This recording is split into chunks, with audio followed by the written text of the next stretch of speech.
अस्सलामुअलैकुम दोस्तों, आज मैं आपके लिए लेकर आई हूँ शलजम का अचार बनाने की बहुत ही ज़बरदस्त सी कमाल की रेसिपी। बहुत ही आसानी से ये बन जाता है। क्या आप जानते हैं कि शलजम का अचार हमें कितनी सारी बड़ी-बड़ी बीमारियों से बचाता है।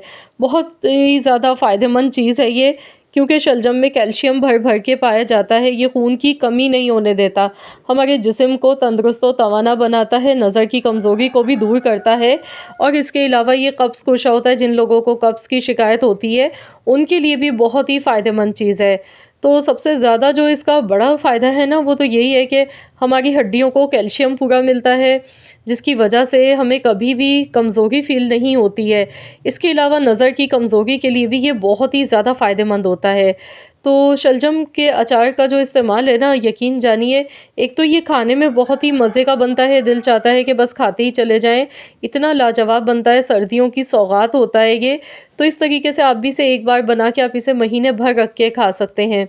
क्योंकि मैं इसे बग़ैर ऑयल के बनाऊँगी, पानी वाला अचार हम बनाएँगे। शलजम जो मैंने यहाँ पर लिए थे 750 के ग्राम लिए थे, 1 किलो से कम थे ये। शलजम का छिलका सबसे पहले उतार लेंगे, उसके बाद इस तरीके से गोल-गोल टुकड़ों में से काटेंगे। ना तो बहुत ज़्यादा बारीक पीसेस में काटना है, ना मोटे। इस तरीके से देखिए दरमियाने हमने साइज़ के इस तरह से गोल-गोल टुकड़े इसके काट लेने हैं। और उसके बाद हमने एक कढ़ाई में पानी बॉयल होने के लिए रख देना है। तो यहाँ पानी मैंने पहले से बॉयल होने के लिए रख दिया था, 2 लीटर पानी है। पानी में जब इस तरीके से बबल्स बनना शुरू हो जाएंगे, तब हम इसमें शलजम डाल देंगे। शलजम डालने के बाद हम बहुत ज़्यादा देर तक तो नहीं पकाएंगे इसे, सिर्फ 2 मिनट के लिए उबाल दिलाना है। उसके बाद गैस का फ्लेम ऑफ कर देंगे। तो यहाँ पर 2 मिनट के लिए शलजम को बॉयल करना होता है, इससे हमारा जो अचार है ना, वो ख़राब नहीं होता है जल्दी। तो यहाँ देखिए पानी में बबल्स बनना शुरू हो चुके हैं। बस 2 मिनट के लिए मैंने इसे पकाया है। अब गैस का फ्लेम ऑफ कर देंगे। अब हम इसे ठंडा होने के लिए रख देंगे। जब ये थोड़ा-सा ठंडा हो जाएगा, तब हम इसमें कुछ मसाले ऐड करेंगे। तो यहाँ पर देखिए मैंने एक पतीली में से निकाल लिया है। जिस बर्तन में भी अचार आप बनाना चाह रहे हैं, उसमें निकाल लें। अब इसमें कुछ मसाले ऐड करने हैं। सबसे पहले गुड़ हम इसमें डालेंगे। गुड़ हाज़मेदार होता है। दूसरा, अचार का जो जायका होता है ना, वो बहुत ही अच्छा हो जाता है इससे।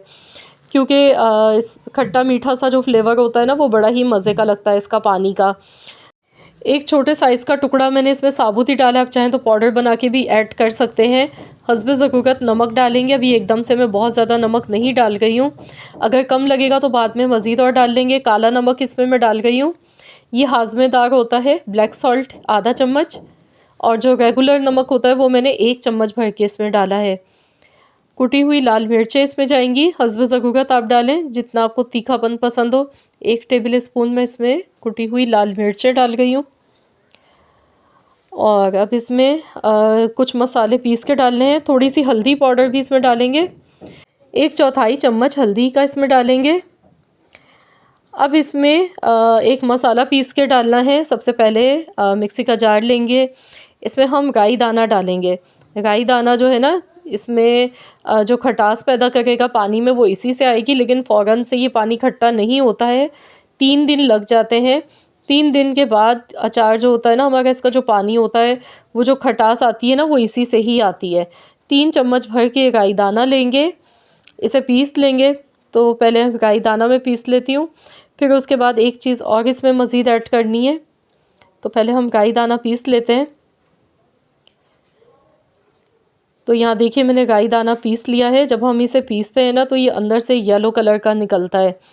तो ये हम इसमें शामिल कर देंगे। और अब इसमें लहसुन डालना है।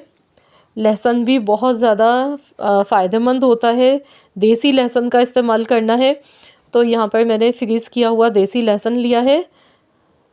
टोटल यहाँ जो मैंने लहसुन लिया है ना, वो 3 चम्मच के बराबर है, 3 टेबल स्पून। इसमें पानी नहीं डालना है, बगैर पानी के इसे पीस लेंगे। अगर ज़रूरत लगे तो थोड़ा सा पानी डाल के भी आप इसे दरदरा सा पीस सकते हैं। और इसे बिल्कुल पेस्ट नहीं इसका बनाना है, थोड़ा खड़ा साबुत मोटा दिखना चाहिए। ये देखिए इस तरह से मैंने इसे पीस लिया है, इसका पेस्ट नहीं बनाना है। अब ये लहसुन इस पानी में डालेंगे, इससे बहुत ही अच्छी खुशबू भी आती है। इस अचार का जो जायका होता है ना, वो बहुत ज़्यादा बढ़ जाता है। देसी लहसुन भी बहुत ज़्यादा फ़ायदेमंद होता है सर्दियों के मौसम में। ये अचार इतना फ़ायदेमंद है, ये हमें नज़ला, खांसी, ज़ुकाम से भी बचाएगा और बहुत सारी बीमारियों से बचाता है। कोलेस्ट्रॉल को घटाता है। तो यहाँ पर इसे अच्छी तरह से एक बार मिक्स कर लेंगे। अब हमें 2 दिन या 3 दिन तक इस अचार को धूप लगानी है 2 घंटे के लिए। जब धूप आती है ना तो उस टाइम पर आपने इसे 2 घंटे के लिए धूप में रख देना है दिन में।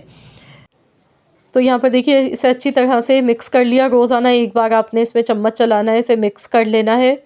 तो अब मैं इसे कवर कर दूँगी, ढककर हम इसे रख देंगे। 3 दिन के बाद ये अचार खाने के हिसाब से सही बिल्कुल परफ़ेक्ट हो जाता है, क्योंकि अभी जो इसका पानी है ना, इसमें बिल्कुल भी आपको फ्लेवर नहीं लगेगा। 3 दिन के बाद जब आप इसे खाएँगे तो पानी में थोड़ा-सा खट्टापन आ जाता है और 5-6 दिन बाद तो बहुत ही ज़बरदस्त ये इसका ज़ायका हो जाता है, बढ़ जाता है बहुत ज़्यादा ज़ायका। तो इस तरीके से अचार बना के आप इसे 1 महीने के लिए स्टोर कर सकते हैं। अगर आप इस तरीके से अचार बना के फ्रिज में रख लेंगे तो आप इसे पूरे महीने भर से ज़्यादा भी रख के खा सकते हैं। 2 से 3 महीने तक के लिए भी आप इसे स्टोर कर सकते हैं। तो यहाँ पर देखिए मैंने 3 दिन के लिए इसे रखा था और धूप भी इसे लगाई थी, तो देखिए बहुत ही बेहतरीन सा ज़बरदस्त सा ये अचार बन के हमारा तैयार हो चुका है। तो आप लोग भी इस तरीके से ये अचार बनाएं। ये पुलाव के साथ, खिचड़ी के साथ बहुत ही मज़े का लगता है, या फिर कोई घर पे सब्ज़ी बनी है उसके साथ खा लें। आई होप कि ये वीडियो आप सबको पसंद आई होगी। वीडियो अच्छी लगी है तो लाइक ज़रूर कीजिएगा और शेयर भी कर दीजिएगा। चैनल पर नए हैं तो चैनल को भी सब्सक्राइब कर लें। तो यहाँ पर इस तरीके से अचार बना के आप इसे फ्रिज में रख के स्टोर कर सकते हैं। अगर आप बगैर फ्रिज के बाहर रखेंगे तो फिर आप इसे हफ़्ता 10 दिन चला सकते हैं, वरना फिर ये थोड़ा-सा ख़राब होना शुरू हो जाता है। अगर आप इसमें विनेगर भी थोड़ा-सा डालेंगे तो इसकी शेल्फ़ लाइफ मज़ीद और बढ़ जाती है। तो इस तरीके से आप भी ये हाज़मेदार अचार बनाएँ, इसको खा के आपकी भूख में भी इज़ाफ़ा होगा और इसके अलावा आपको बहुत ज़्यादा इसके हेल्थ बेनिफिट्स मिलेंगे इंशाअल्लाह ताला। खून की कमी दूर हो जाएगी। आई होप कि ये वीडियो आप सबको पसंद आई होगी। तो फ्रेंड्स, वीडियो पसंद आई है तो लाइक कर दें, शेयर कर दें। चैनल पर नए हैं तो सब्सक्राइब कर लें। मिलते हैं इंशाअल्लाह ताला एक और नई वीडियो के साथ। तो जब तक के लिए अल्लाह हाफ़िज़।